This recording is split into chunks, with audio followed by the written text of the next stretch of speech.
السلام علیکم، کیسے ہیں آپ سب؟ امید ہے سب خیریت سے ہوں گے۔ میں بھی الحمدللہ بالکل ٹھیک ٹھاک، اللہ کا لاکھ لاکھ شکر ہے۔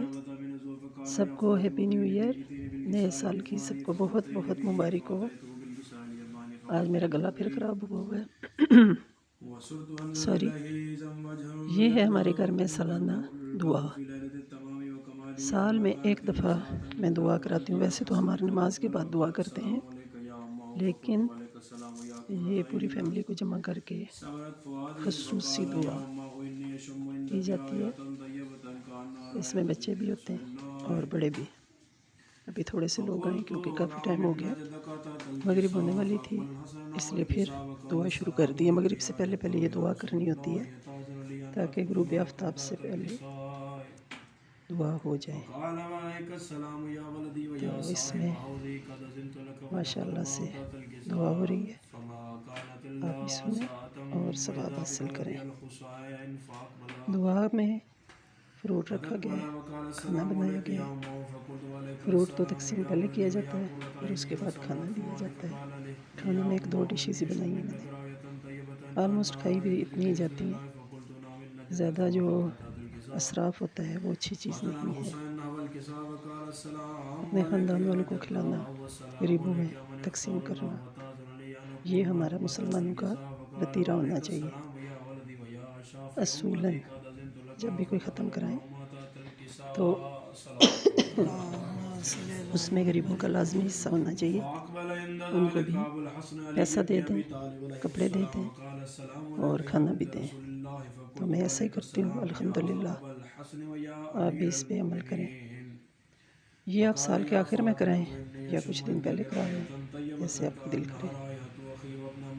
تو ماشاءاللہ سے دعا جو ہے وہ بھی ساتھ ساتھ ریکارڈ ہوئی ہے۔ میں اس لیے ذرا آہستہ بول رہی ہوں، بلکہ مجھے لاؤڈ بولنا چاہیے، لیکن میرا گلا خراب ہے، اس وجہ سے میں اس طرح تھوڑا سا سلو شاید بول رہی ہوں گی۔ کوشش تو کر رہی ہوں کہ زیادہ اونچا بولوں۔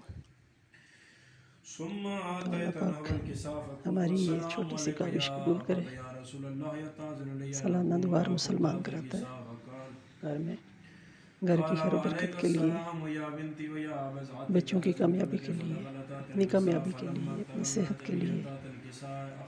جو اس دنیا فانی سے کوچ کر گئے احباب، ان کی مغفرت کے لیے یہ دعا کرائی جاتی ہے۔ تو امید ہے کہ آپ سب بھی یہ دعا کرتے ہوں گے۔ دعا تھوڑی لمبی ہو گئی ہے، لیکن چلیں، اس میں دیکھیں بچے بھی بیٹھے ہوئے ہیں۔ وہ بیٹھتے ہیں تو پھر انہیں پتہ چلتا ہے کہ یہ ہمارا مذہب ہے، اور ہمارا مذہب اسلام جو ہے اس میں قرآن پاک کی تلاوت، قرآن پاک ہم نے خود پڑھ لیا تھا، لیڈیز نے زیادہ، میل نے بھی پڑھا ہے، لیکن ظاہر ہے ان کی جاب وغیرہ ہوتی ہے تو ہم نے پھر خود ہی سورہ یاسین بھی پڑھ لی اور سپارے بھی پڑھ لیے۔ اس میں جو کہ لیڈیز کا پردہ ہوتا ہے، اس لیے ان کی ویڈیو نہیں بنائی، تو میل کی بنا لی ہے۔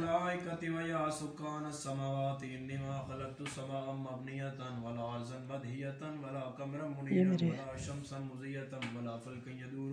بچے، بھائی اور حسین حیدر اور چھوٹے بچے بھی بیٹھے ہوئے ہیں، دعا کر رہے ہیں۔ اصل میں سب کو پہنچتے پہنچتے کافی ٹائم لگ گیا، جس کی وجہ سے پھر دعا جو ہے وہ کرنی پڑی۔ ڈائننگ ٹیبل پہ ہی، نیچے چونکہ فرش ٹھنڈا ہے اور مہمانوں کو سہولت دینی چاہیے، تکلیف نہیں۔ غسل تو سارے ہی کرتے ہیں دعا کے لیے، پھر اس وجہ سے گیس بھی نہیں تھی، بجلی کے ہیٹر کی اتنی ہیٹ بھی نہیں ہوتی۔ یہ فروٹس ہیں اور یہ کاٹ کے ہم لوگ کچھ ثابت اور کچھ کاٹ کے رکھتے ہیں۔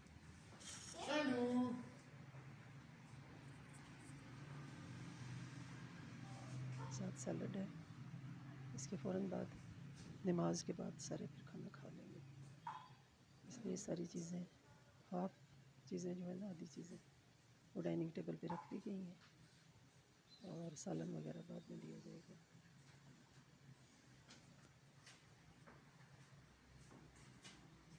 کچھ پھل کاٹ لیا گیا ہے اور کچھ اسی طرح رکھ دیا گیا تاکہ جس کا دل کرے وہ اپنے مطابق کھا لے. یہ آلو گوشت بنایا تھا ہم نے ماشاء اللہ سے. اس کی ریسیپی کیا بتاؤں، وہی عام مسالہ بھون کے پیاز ادرک لہسن ٹماٹر، پہلے گوشت کو بوائل کیا، پھر مسالہ بھونا، قصبے ذائقہ مرچیں اس میں ڈالیں، نمک ڈالیں، ہلدی ڈالیں، پھر وہ جو بوائل کیا ہوا گوشت تھا وہ اس میں شامل کیا بھونا، اس کے ساتھ یہ آلو کاٹ کے ڈال دیے اور پھر اس کو بھون کے تھوڑا سا اس میں گریوی بنا لی، شوربہ، کیونکہ کچھ لوگ شوربہ بھی پسند کرتے ہیں. بلاؤ ہر بندہ کھا کھا کے تنگ آ جاتا ہے. ویسے بھی سردیوں میں شوربہ اچھا لگتا ہے، بہت زیادہ تو نہیں ہے، تھوڑی سی گریوی بنائی گئی ہے.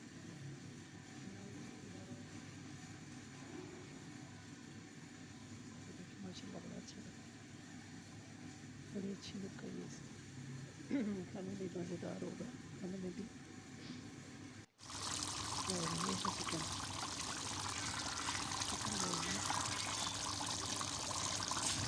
قورمہ بنایا تھا. سے لاؤں گی ویڈیو بنا رہی ہوں ایسا نہیں سو دکھاؤں گی کہ یہ چکن ہے. اچھا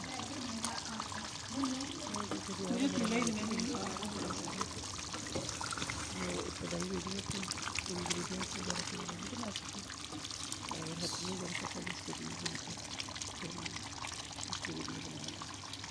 کھانا ہم ساری مل کے بناتے ہیں، میڈ سے نہیں بنواتے. کبھی کبھی میڈ کو روٹی وغیرہ کھلا دیتے ہیں. ہاں یہ تو اس نے چھوڑا بند کر دیا نا. دیکھیں یہ رکھ لو نا. بوٹی پسند ہے تاکہ میں بس چائے وغیرہ کا باقی ہماری کوشش ہوتی ہے کہ ہم سارا کھانا عليك بنائیں. السلام قال إني أجد في بدن ذوفا فقلت له إذك بالله يا بطا من الزوف قال يا فاطمة إني آج کا ویلا بإيدين کتنے بالكساء اليماني فغطيني به دعا میں یاد فأتيته رکھنا. بالكساء اللہ تعالیٰ اليماني ہماری یہ چھوٹی فغطيته سی به کاوش اپنے وصرت أنظر إليه حضور ثم قبول وجهه اور منظور يتلأه فرمائے، كأنه ہمارے گھر میں البدر في برکت ليلة التمام اور رحمتیں وكماله نازل فما فرمائے، كانت إلا بیمار ساعة کو دور بذاب کرے، ولدي الحسن شفا قد فرما أقبل دے جو وقال بیمار ہیں ان السلام کو. عليك يا أمه فقلت اور وعليك السلام يا آپ سب قرة کو بھی عينك اس کا ثواب پہنچے، سورت جو بھی فؤادي دل میں فقال يا اور أمه رکھے. إني أشم عندك راية طيبة نیکسٹ ویلاگ كأنها تک راية جد اللہ رسول حافظ، الله اسٹے بلیسڈ، دعا میں یاد رکھنا. فقلت نعم إن جدك تحت الكساء فأقبل الحسن نحو الكساء وقال السلام عليك يا جده يا رسول الله يتأذن لي أن أدخل معكم تحت الكساء فقال وعليك السلام يا ولدي ويا صاحب حوضي قد أذنت لك فدخل معه تحت الكساء فما كانت إلا ساعة وإذا بولدي الحسين قد أقبل وقال السلام عليك يا أمه فقلت وعليك السلام يا ولدي ويا قرة عيني وسمرت فؤادي فقال لي يا أمه إني أشم عندك راية طيبة كأنها راية جد رسول الله فقلت نعم إن جدك وأخاك تحت الكساء فأتنا الحسين نحو الكساء وقال السلام عليك يا جدا والسلام عليك يا من اختار الله وتأذن لي أن أكون معكم تحت الكساء فقال وعليك السلام يا ولدي ويا شافي أمتي قد أذنت لك فدخل معهما تحت الكساء صلوات اللهم صل على محمد وعلى محمد. فأقبل عند ذلك أبو الحسن علي بن أبي طالب عليه السلام وقال السلام عليك يا بنت رسول الله فقلت وعليك السلام يا أبا الحسن ويا أمير المؤمنين فقال يا فاطمة إني أشم عندك راية طيبة كأنها راية أخي وابن أم رسول الله فقلت وأم هو مع ولدك تحت الكساء فأقبل علي نحو الكساء فقال السلام عليك يا رسول الله أتأذن لي أن أكون معكم تحت الكساء قال له عليك السلام يا أخي ويا وصيي ويا خليفتي وصاحب اللواء قد أذنت لك فدخل علي تحت الكساء ثم أتيت نحو الكساء فقلت السلام عليك يا أبت يا رسول الله يتأذن لي أن أكون معكم تحت الكساء قال وعليك السلام يا بنتي ويا بزعتي قد أذنت لك فدخل تحت الكساء فلما اكتملنا جميعا تحت الكساء أخذ يدي رسول الله بطرف الكساء وأومع بيدي اليمنى إلى السماء وقال اللهم إن هؤلاء أهل بيتي وخاصتي وهامتي لحمهم لحمي ودمهم دمي يؤلمني ما يؤلمهم ويحزنني ما يحزنهم أنا حرب لمن حاربهم وسلم لمن سالمهم وعدو لمن آتهم ومحب لمن أحبهم إنهم مني وأنا منهم فاجعل صلواتك وبركاتك ورحمتك وغفرانك ورضوانك عليا وعليهم واذهب عنهم الرجس طاهرهم تطهيرا. اللهم صل على محمد وآل محمد. فقال الله عز وجل يا ملائكتي ويا سكان السماوات إنما خلقت سماء مبنية ولا عرضا مدهية ولا قمرا منيرا ولا شمسا مضية ولا فلكا يدور ولا بحر يجري ولا فلك يسري إلا في محبة هؤلاء الخمسة الذين هم تحت الكساء. فقال الأمين جبرائيل يا رب ومن تحت الكساء؟ فقال عز وجل هم أهل بيت النبوة ومعدن الرسالة هم فاطمة وأبوها وبعلها وبنوها. صلوات اللهم صل على محمد وآل محمد. فقال جبرائيل يا ربي أتأذن لي أن أهبط إلى الأرض يكون معهم ثالثا؟ فقال الله نعم قد أذنت لك. فهبط الأمين جبرائيل فقال